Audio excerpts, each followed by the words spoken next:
L'enquête du vendredi de la rédaction d'Europe 1 avant la journée nationale des aidants prévue lundi. Zoom ce matin sur ces hommes, ces femmes. C'est vous, c'est votre voisin, votre époux, votre ami qui chaque jour soutient un proche malade âgé ou en situation de handicap. Bonjour Yasmina Katou. Bonjour Dimitri, bonjour à tous. Yasmina, vous êtes la spécialiste santé d'Europe 1. Ceux qu'on appelle les proches aidants ou les aidants familiaux, ils sont très nombreux dans le pays, Yasmina. Oui, ils sont près de 10 millions à soutenir chaque jour un proche malade ou âgé. Un Français sur 10 est donc un aidant. C'est même 1 sur 4 pour les plus de 60 ans. Autant dire que c'est un phénomène de société massif, ça nous concerne tous.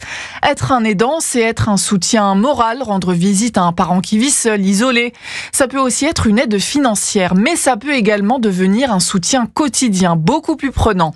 Faire à manger tous les jours à sa mère ou son mari en perte d'autonomie, l'aider à s'habiller, une charge souvent très lourde, difficile à gérer, d'autant qu'elle vient s'ajouter au quotidien des aidants qui ont aussi un travail et une vie de famille. Et ces aidants sont majoritairement des femmes. Oui, absolument. 6 aidants sur 10 sont des femmes.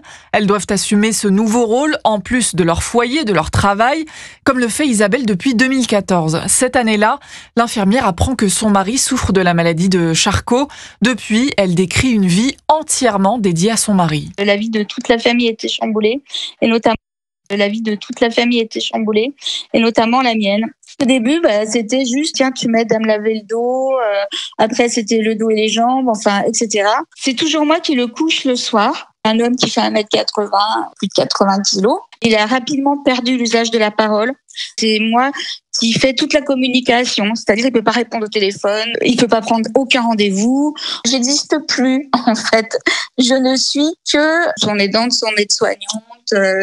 Être aidant, c'est donner sa vie, son temps, son argent, c'est tout donner.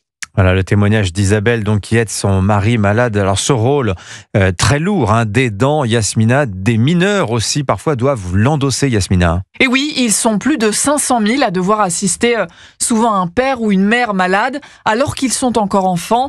Tenir un foyer, gérer un budget tout en allant au lycée, c'est ce que Sophie a fait alors qu'elle n'avait que 16 ans. Elle est devenue en quelque sorte la mère de sa mère qui était atteinte d'Alzheimer. Pour les courses, par exemple, il fallait tout le temps que je sois avec elle. Dès qu'il fallait prendre la voiture, c'était moi qui devais conduire. Du jour au lendemain, j'ai dû apprendre à gérer quelque chose d'administratif. Je suis partie faire mes études à Lyon et en fait, c'était de la gestion à distance. Il y avait des problèmes au niveau de la banque. En fait, elle vivait au-dessus des moyens qu'elle pouvait avoir à ce moment-là. Du coup, je devais gérer ça à distance, mais moi, j'y entendais rien du tout.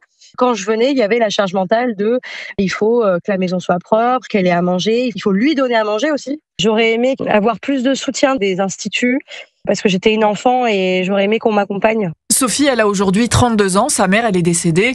Elle appelle les aidants à s'entourer de professionnels qui peuvent s'occuper de leurs proches, de quoi leur offrir un moment de répit. Signature Europe 1, Yasmina Katou. Merci beaucoup Yasmina.